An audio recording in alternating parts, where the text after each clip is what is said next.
नमो बुद्धाय, जय भीम। मेरा नाम निशिता सिंह है एंड आज जो मैं सीबीएसई ऑल इंडिया टॉपर बन पाई हूँ, इसका क्रेडिट बहुत लोगों को जाता है। सबसे पहले डॉक्टर भीमराव अंबेडकर बाबा साहब के बारे में जितना भी हम लोगों ने पढ़ा है, हमने देखा है कि वो कितना हार्डशिप्स को फेस करने के बावजूद भी उन्होंने कभी अपनी पढ़ाई को, अपनी शिक्षा को बैक सीट नहीं लेने दिया, हमेशा उसको टॉप प्रायोरिटी रखा है। उसी तरह जब हमारे पास इतनी सारी फैसिलिटीज़ हैं आज, तो फिर हम भी अपनी शिक्षा को एक टॉप प्रायोरिटी रखकर उसकी तरफ इतना फोकस कर सकते हैं कि हम भी टॉप कर पाएँ।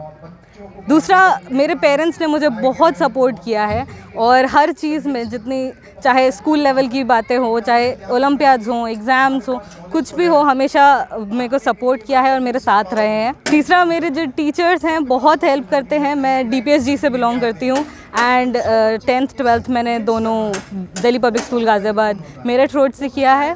तो वहाँ के टीचर्स बहुत सपोर्टिव है, उन्होंने हर क्वेश्चन, हर टॉपिक के बारे में हमें बहुत हेल्प करी है। 2019 में मैंने 10th सीबीएसई बोर्ड एग्ज़ामिनेशन दिया था। उसमें 99.6% अंक हासिल करके मैं ऑल इंडिया टॉपर बनी थी। 12th मैंने 2021 में 12th का सीबीएसई बोर्ड एग्ज़ामिनेशन दिया था, जिसमें 99.4% मेरे को अंक हासिल हुए थे। उसके बाद अब मैंने जेईई मेंस और एडवांस क्वालिफाई करके मैं IIT Roorkee computer science engineering first year की स्टूडेंट हूँ। मुझसे बहुत लोग पूछते हैं कि आप टॉपर किस तरीके से बने हैं, क्या स्पेशल करना होता है। ऐसा कुछ स्पेशल नहीं होता है। बेसिक चीज़ है फोकस, डिटर्मिनेशन। जब आपको पता होता है कि आपको क्या चीज़ करनी है, सबसे पहले तो एक गोल सेट करना होता है कि हाँ, कोई भी एग्ज़ाम है, हमें ये चीज़ क्रैक करनी है। तो जिस तरीके से मेरे केस में जेईई एडवांस था या फिर 12th बोर्ड था, वो सब हमें पता था। पहले उसे एक्सेप्ट करना होता है, एक गोल बनाना होता है कि ये हमारा गोल है, फिर हमें उसकी तरफ एक फोकस्ड अप्रोच डालनी होती है।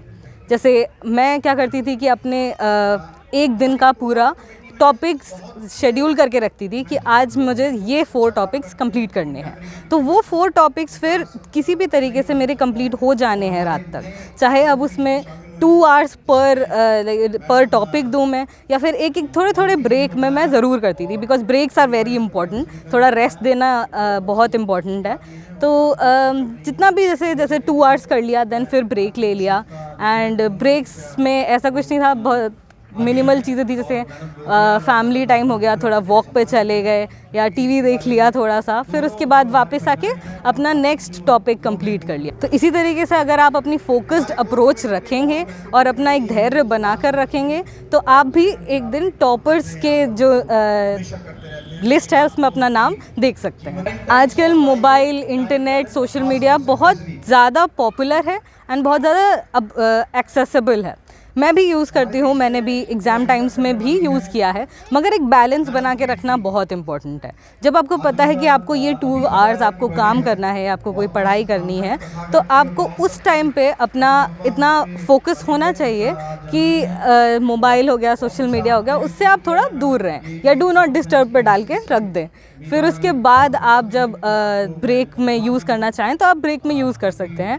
एंड फिर उसका भी आपको एक टाइम शेड्यूल करके रखना होगा कि जैसे 10 मिनट्स या 15 मिनट्स में कोई ये चीज़ करनी है, ये देखना है। फिर उसके बाद वापस आप अपना जो काम है, जो पढ़ाई है, आप उसमें जा सकते हैं। जब भी एग्ज़ाम की जो भी जर्नी रहती है, तो उसमें बहुत सारे टाइम ऐसा आता है कि अब नहीं मन करता है करने का या गिव अप करने का मन करता है। जिस तरीके से जैसे ठंड में काफ़ी ठंड लगती है, फिर उसके बाद आपको मन नहीं करता कि चलो यार नहीं निकलते हैं बेड से, बेड पे पड़े रहते हैं। बट ये, लेकिन जब आपको अपने आप पे बिलीफ होता है और एक गोल दिखता है कि हाँ, ये काम मुझे करना है या फिर मुझे टॉपर बनना है, तो तब आपको अपने आप को इतना सेल्फ कंट्रोल आप पे होना चाहिए, इतना बना के रखना होगा कि आप उस टाइम पे भी अपने आप को ट्रायम्फ कर सकें।